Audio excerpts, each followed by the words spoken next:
Nagkasingit agad. Sabi ko, Sabado pa bukas Ah? Sabi ko, Sabado pa lang bukas.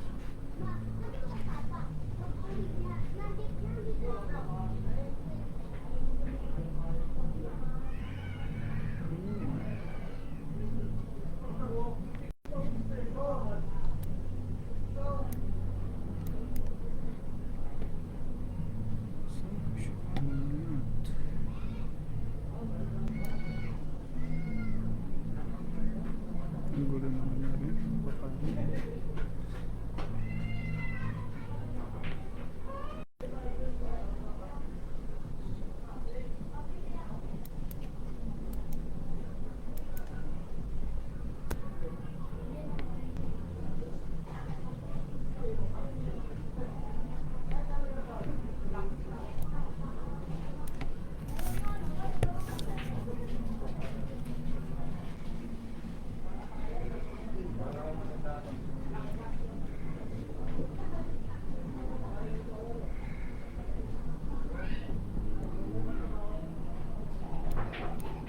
Kaya nga nakapunta dito si Pastor Lord. Sunday. Matagal-tagal din nagpapunta. Sunday ko rin, Charles.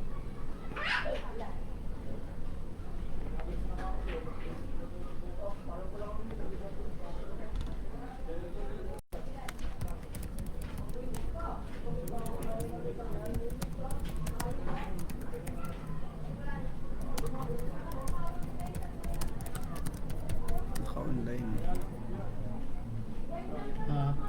Dito, nag-message. Naka-online sila. Si Alma. Hindi pa.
Kami, pagdaan kung sinundo ko siya rin, ang lakas ng tubig sa labas. Oh. Diyan? Oo. May time nga na ganyan dyan. Ayusin ko yung alilan sa labas na pagkakasama. Nakabunan na to. Kaya na yun, nilagyan ko lang dati ng pangalan. Natanggal ko yung pagkaano. Tubig isa ko dito.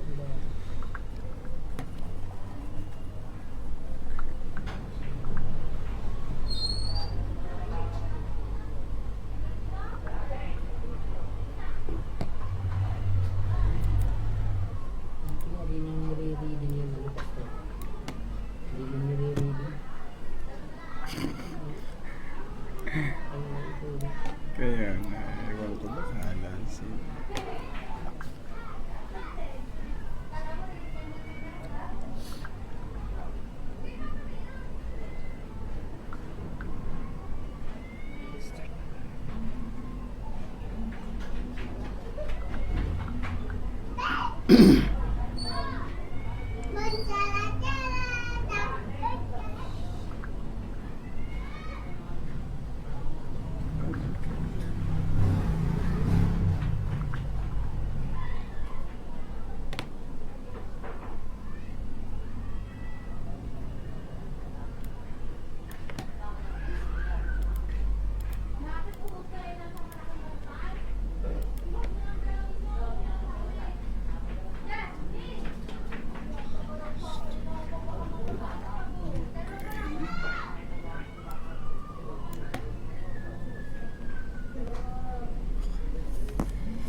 Sige, start na tayo.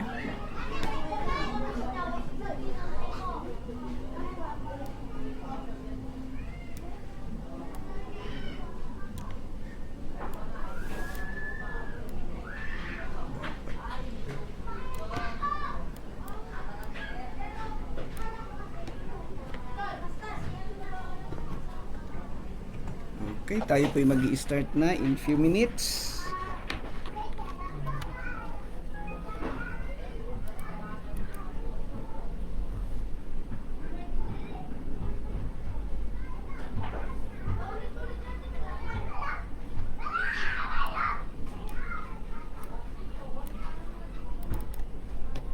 Meron lang akong inaayos.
Sarap mo, Ken.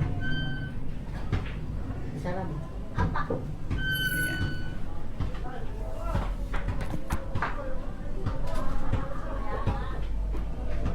Okay, magandang gabi pong muli sa ating lahat. Tayo po ay magpapasimula na sa ating gawain sa gabing ito. Hindi ko masyado nakikita sino na ba ang mga nandito. Magandang gabi po sa lahat sa inyo, sa ating mga nakasama at makakasama ngayong gabing ito. Tayo po ay naandito pa rin sa Touching Live sa Santo Tomas, sa San Rafael. At kasama ko dito sa church si Kuya Bob.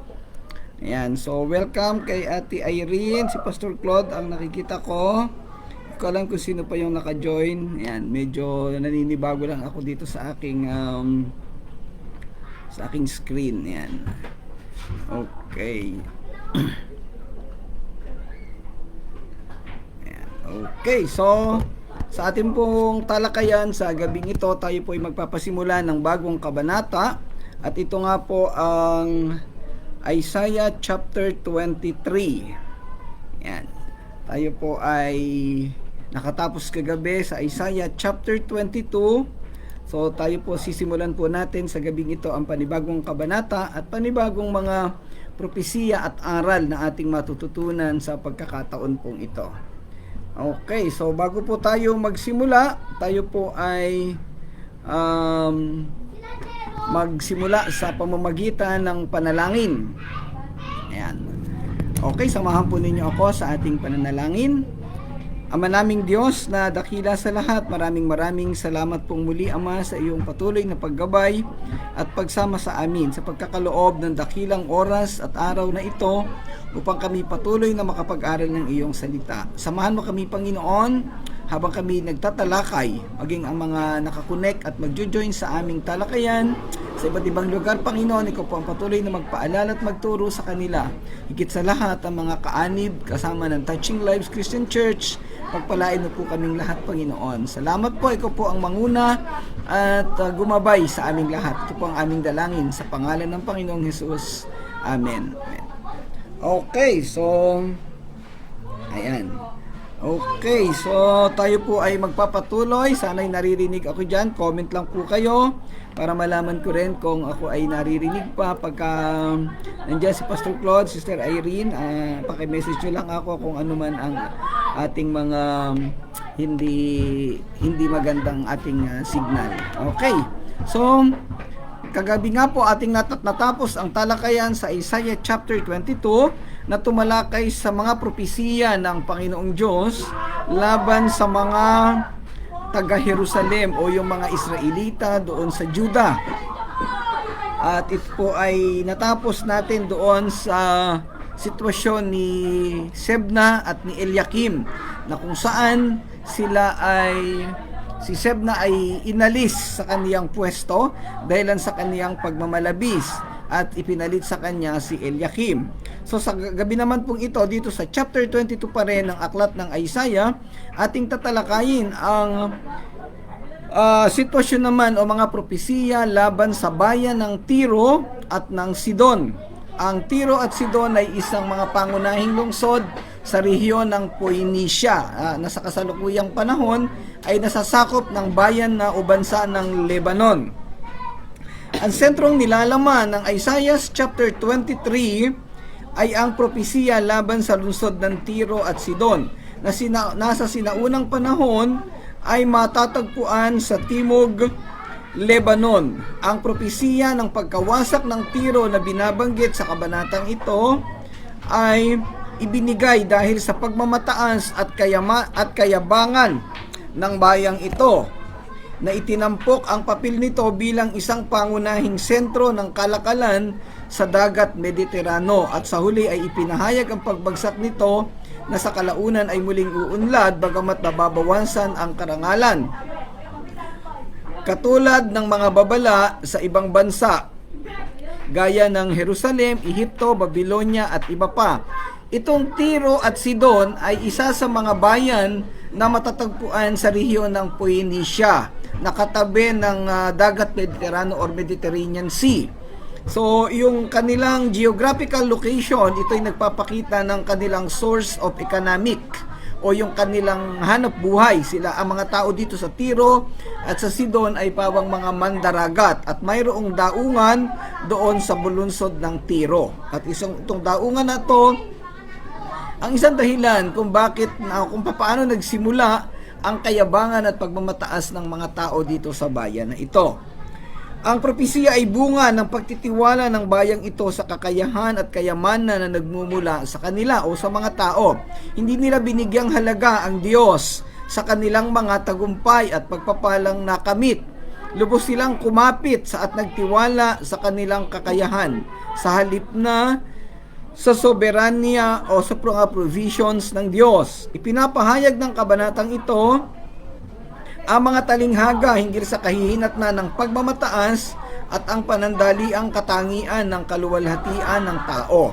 Ang pagkawasak ng Tiro at Sidon na binabanggit sa kabanatang ito ay hindi malinaw kung kailan nangyari.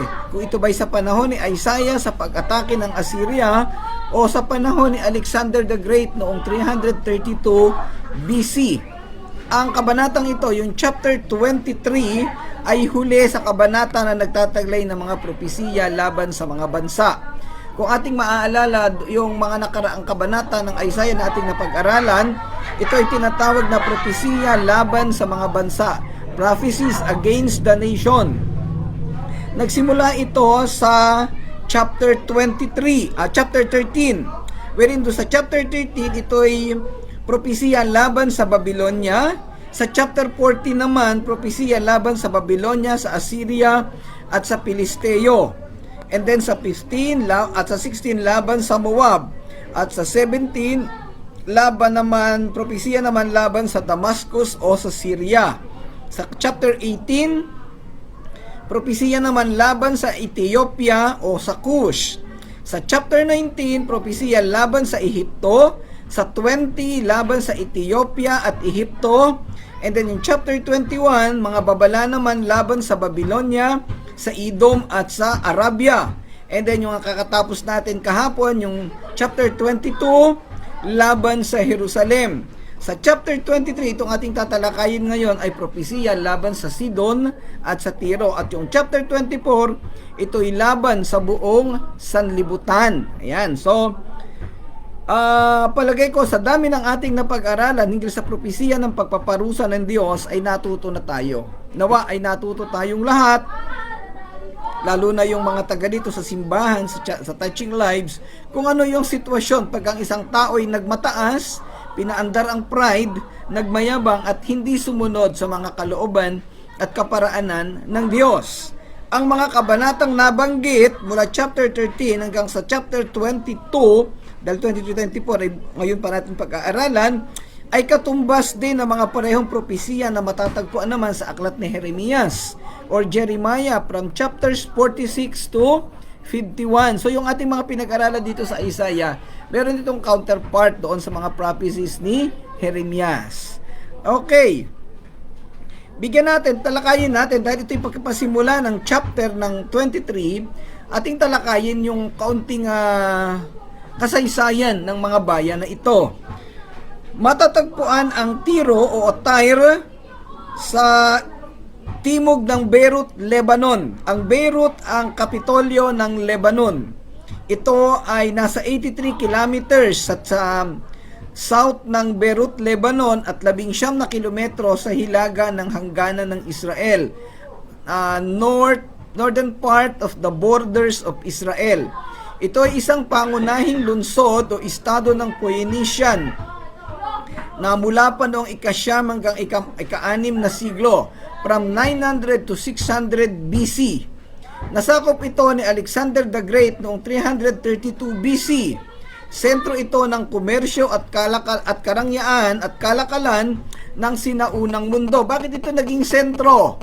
Kagaya ng bayan ng Corinto, meron kasing daungan ng barko doon sa Tiro, yung port. At dahil daungan ng barko, yung mga nangangalakal sa dagat, yung mga iba't ibang tao buhat sa iba't ibang lugar ay doon dumadaong. Siyempre, maraming taong pupunta doon at siyempre, ito ang pinagkakakitaan ng mga taga Tiro.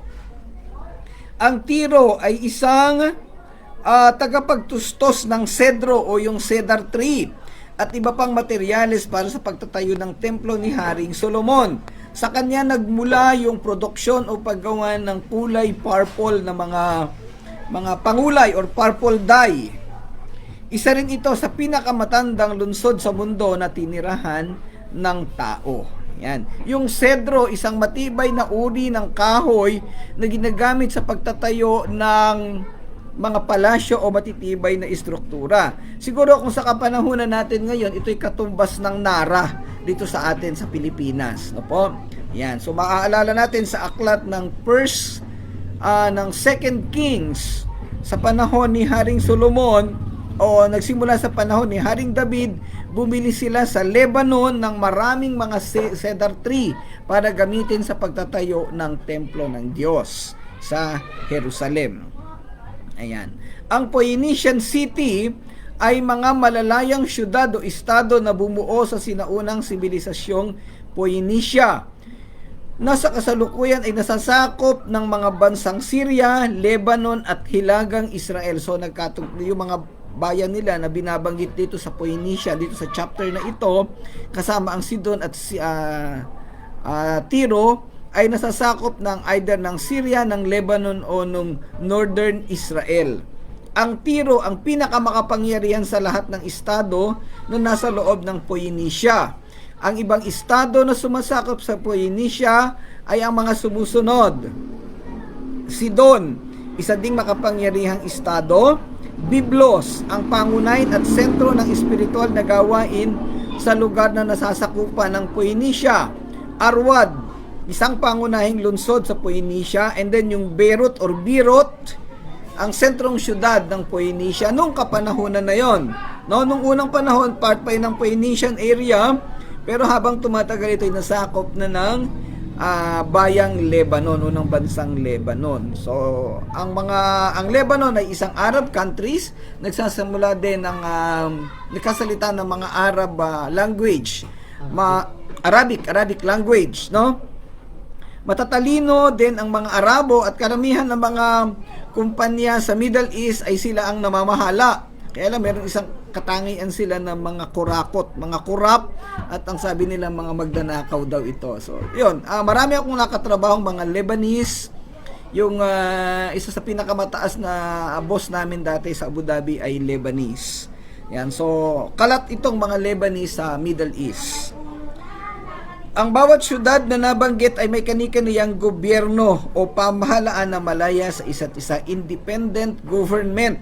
Sa mahabang panahon ay napailalim sila sa kontrol ng Egypt at ng Assyrian.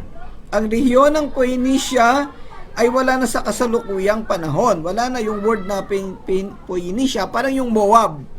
Ito ay nasasakop na ng ibang bansa gaya ng Lebanon, Syria at Israel. Ang mga sinaunang tao sa lugar na ito ay mga magagaling na mga ngalakal, mga traders, mga seafarers, mga maritime people, mga mandaragat.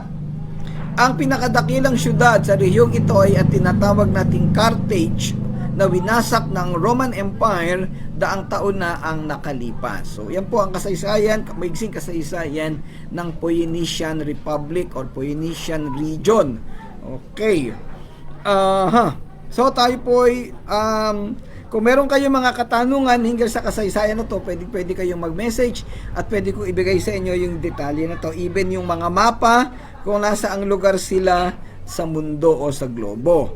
Okay, tayo po dumako sa ating sentrong talakayan sa gabing ito, yung talatang 1 ng aklat na ito.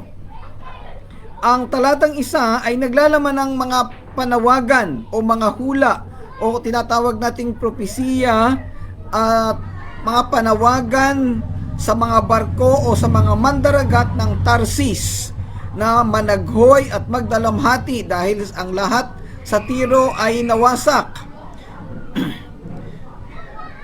Kabilang dito ang lahat mula sa daungan hanggang sa mga bahay.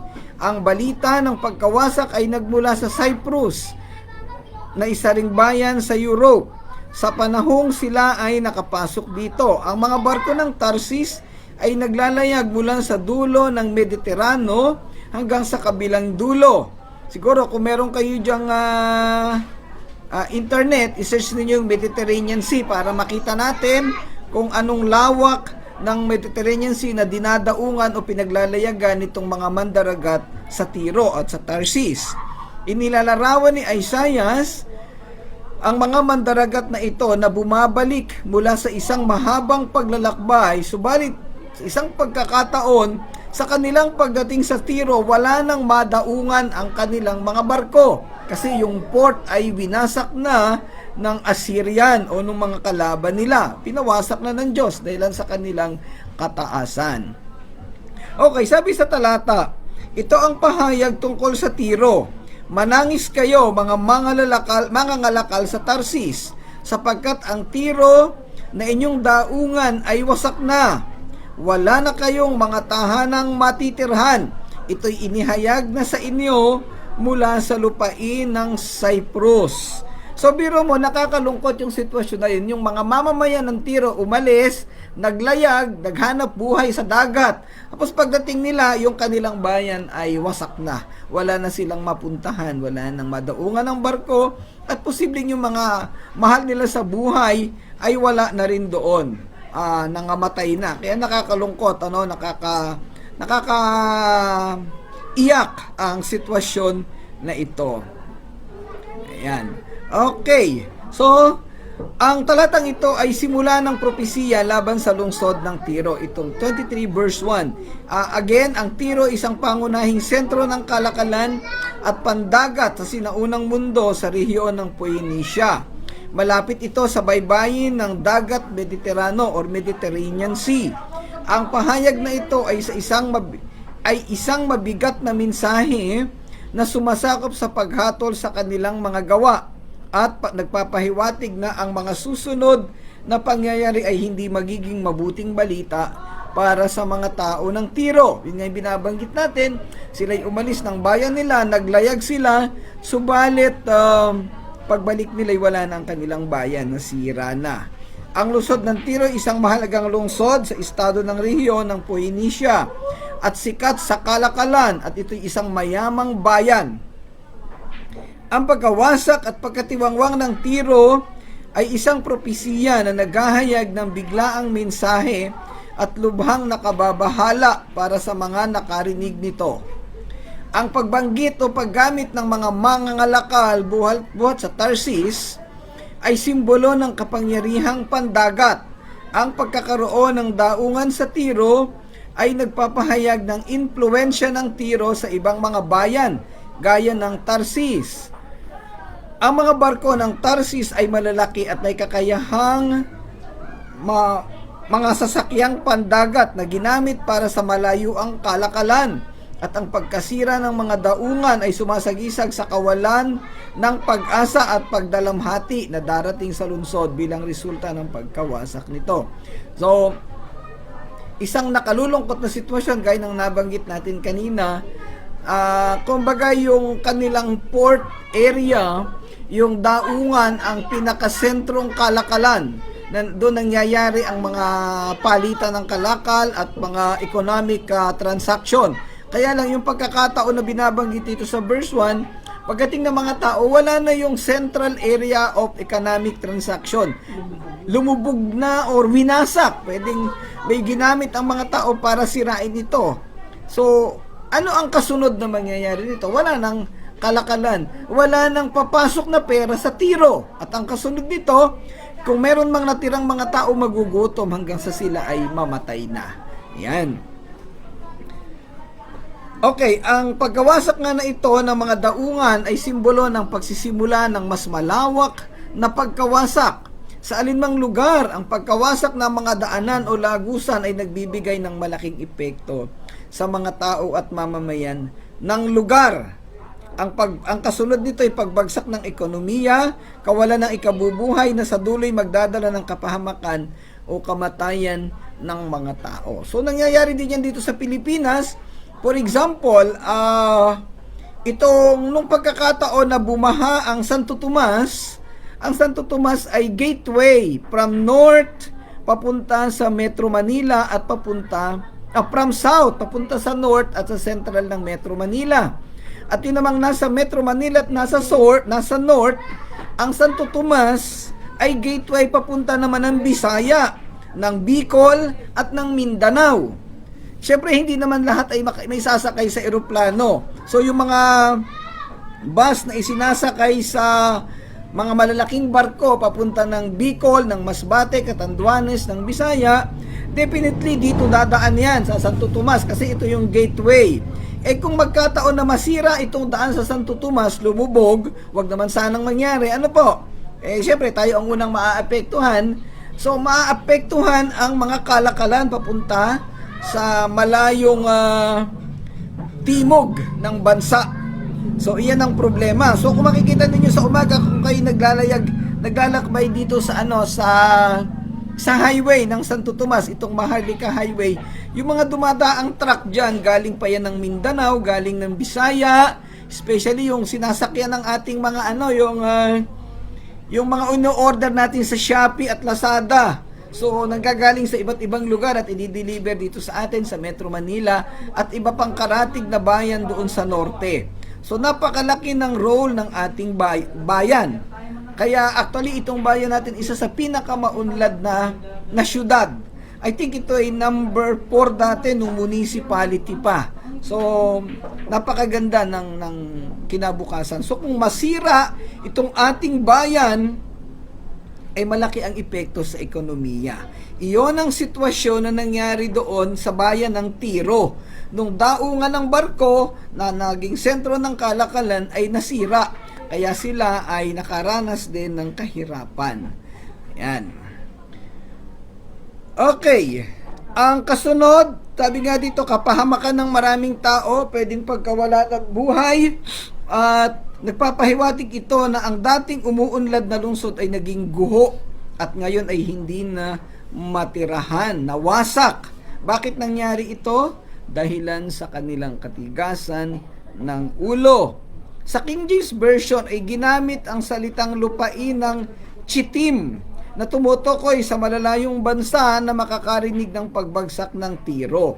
Iminumungkahi nito na ang balita ng pagkawasak ng Tiro ay kakalat sa maraming lupain na binibigyang diin ang kahalagahan at epekto ng pagkamatay ng lungsod.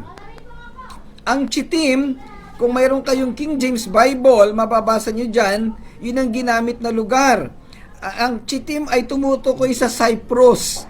Sa magandang balita, yung ginagamit nating Bible, ang ginamit na bansa na pinagmulan ng balita ay Cyprus. Pero sa King James, Chittim ang ginamit. So parehong lugar po iyon.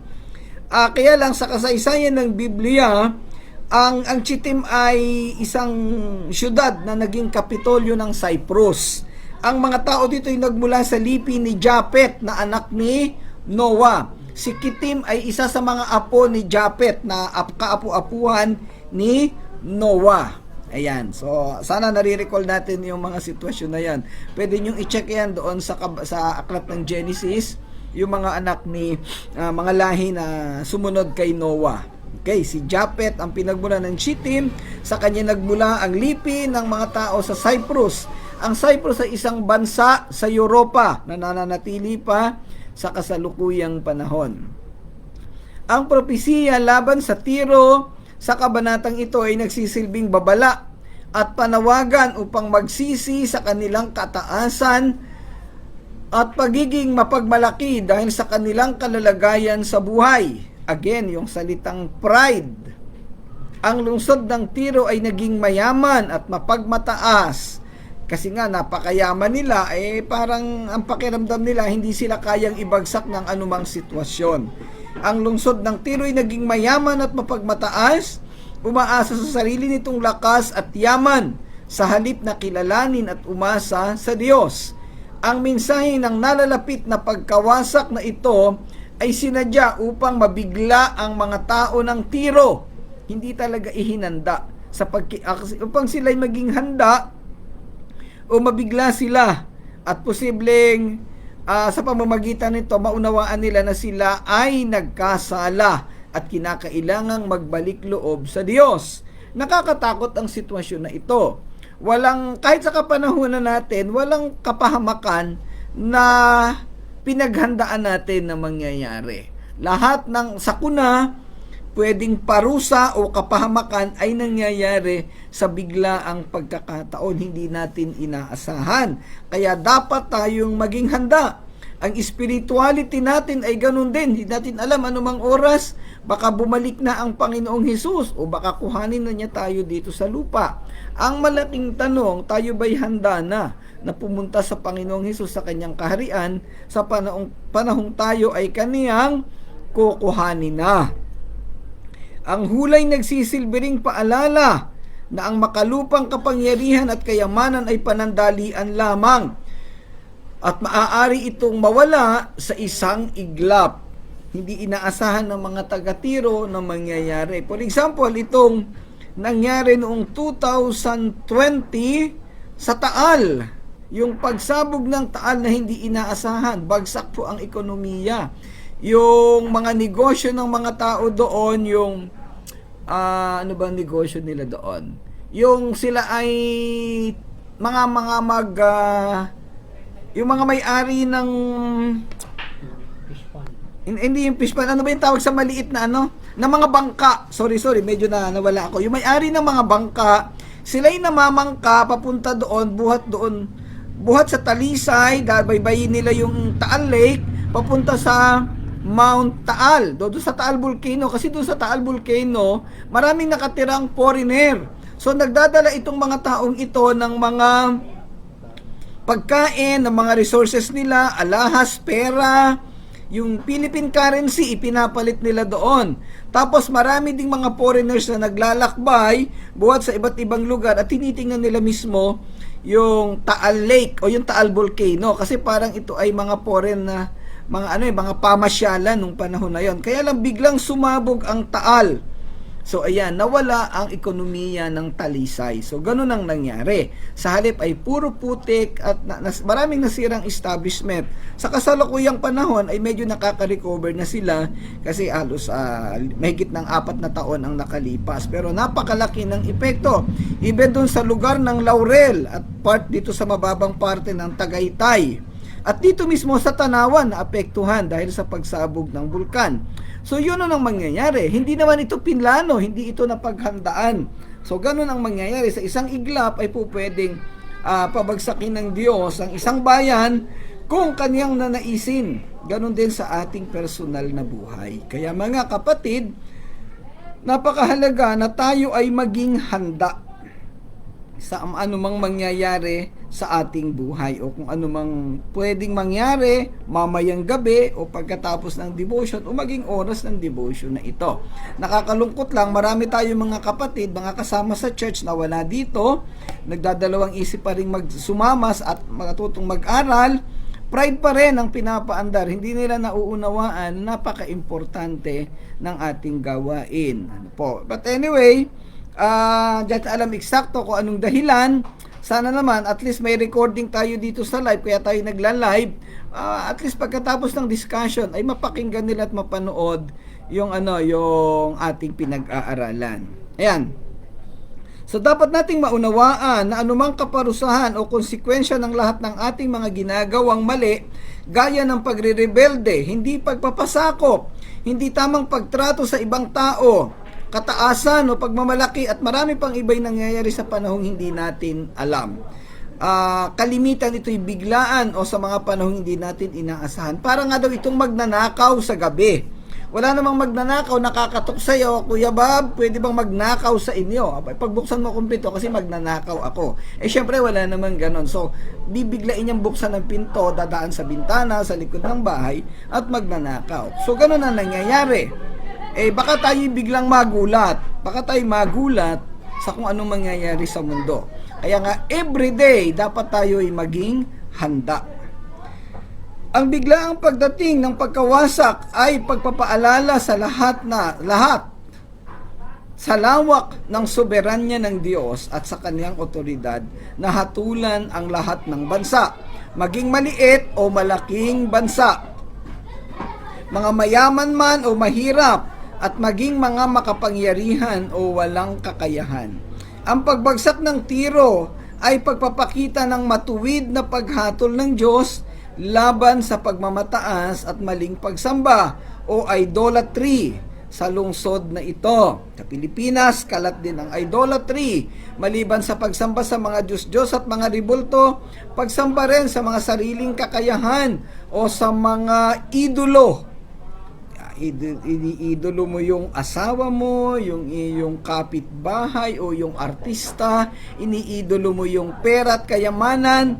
So mga maling pagsamba, lahat yan ay kasuklam-suklam sa harapan ng Diyos. At syempre yung pride, yung pagmamalaki, yung kawalan ng pagsunod at pagpapakumbaba, nakakatakot ang kaparusahan o consequences sa mga bagay na iyan. Naglalarawan ito ng malalim na prinsipyo ng obligasyon at pananagutan natin sa Diyos. Sa huling panahon, lahat ng tao ay magsusulit sa at haharap sa Kanya at doon ay wala tayong maitatago sa Kanya. Hahatulan niya ay tayong lahat ayon sa ating pananampalataya at gawa.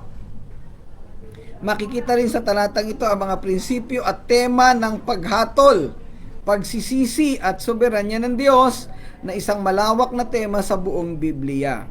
Ang talata ay nagsisilbing isang paalala na ang paghatol ng Diyos ay tiyak at inuulit na ang lahat ng mga individual at mga bansa sa huli mananagot sa kanilang mga aksyon.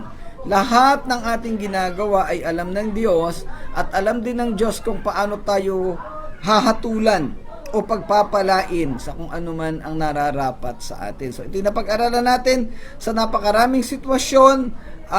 Tapat ang Diyos, siya ay may hustisya. Pag ikay sumunod, ikay pagpapalain.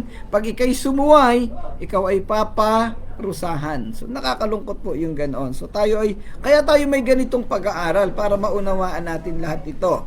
Naalala ko ang sabi ni Pastor Claude, sa loob ng 4 na taon, ano ba ang natutunan natin? So yun ang nakakalungkot kasi mukhang parang walang natutunan. Kasi nga ay pabalik-balik sa mga maling sistema ng buhay.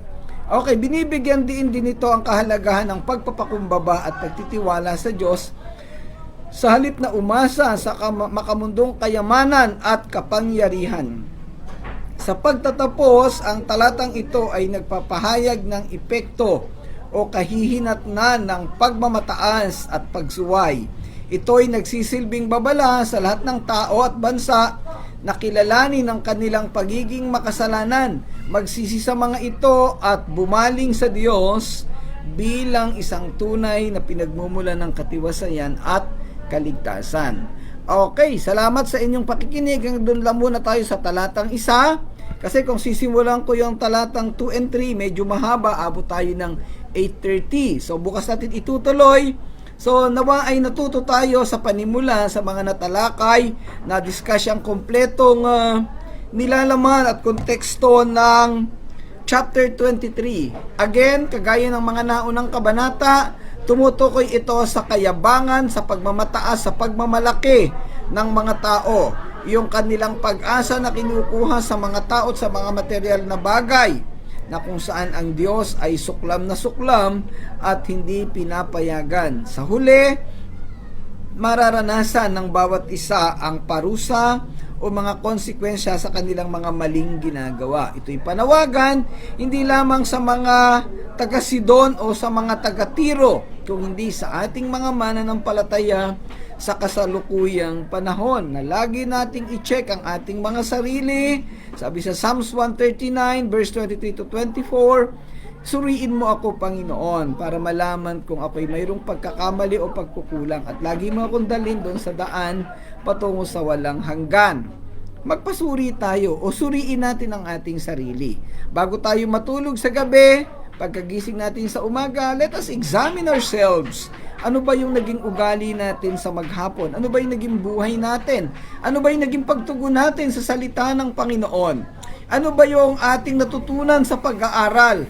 Baka tayo'y sumasablay ay lumalayo sa katotohanan ayon sa disenyo ng Diyos, nakakatakot dahil baka tayo'y abutan ng mga consequences o kaparusahan ng Diyos. So tayong lahat ay magpanalanginan, panalangin natin ang bawat isa, panalangin natin ang buong Touching Lives na tayo ay makaahon sa kasalukuyang sitwasyon natin. Tayo ay nasa problema at sa mga aspeto ng kabigatan, financially, spiritually, at maging yung mga personal na buhay ng bawat isa sa ating kasapi dito sa iglesia. So tayo po ay magsama-sama na laging dumulog sa Panginoon. Ipanalangin natin ang bawat isa. Kung ano man ang sitwasyon nila, ano man ang kaparaanan ng Diyos ay mangyari at upang ang lahat ay matuto. Okay? So, salamat pong muli sa inyong pagsama. Pagpalain po kayo ng Panginoon. Nawa ay naialay natin sa Panginoon ang pinakamataas na papuri at pasasalamat. Yung mga comments po ninyo, pwede ninyo. Marami akong nakita mga comments din dito. At nawa yung iba ay pwede naman doon sa ating group chat para hindi tayo masyadong kasi dito wala tayong chance na magsalita. Siguro explore natin later on para makapag-comment din ang iba dito, makapagsalita rin. Okay, so samahan po ninyo ako sa pagwawakas sa pamamagitan ng ating pananalangin. Pray po tayo. O Ama naming Diyos na dakila sa lahat, Ama naming Diyos na lumikha ng mundo at pinakamakapangyarihan sa lahat. Salamat pong muli, Panginoon, sa gabing ito, sa katatapos naming pag-aaral. Salamat sa karunungan, salamat sa pag-connect at partisipasyon ng bawat isa. Kuya Bob, nakasama ko dito sa church, at sa bawat isa nakakonect sa online, Sister Anna, Sister Irene, si Pastor Claude, at ang iba pa, Panginoon, si Vince. Ama, ikaw po ang patuloy na magpalad gumabay sa bawat isa sa amin. Pagpalain mo po, Panginoon, ang lahat ng nagkukonek at nag-aaral at ang makikinig pat manunood ng video recording na ito, Ama. Nawa ang bawat isa ay matuto at makapagbigay ng karangalan sa iyo sa pamamagitan ng karunungan. Pagpalain mo po kaming lahat, Ama, iniaalay namin sa iyo ang lahat ng ito. Sa tanging pangalan ng Panginoong Hesus, ito po ang aming dalangin. Amen. Amen. Amen. Okay, salamat po muli mga kapatid. Pagpalain kayo ng Panginoon. Kita-kita po tayo bukas. Message po ninyo sa ating GC. Okay, maraming salamat po. Bye-bye.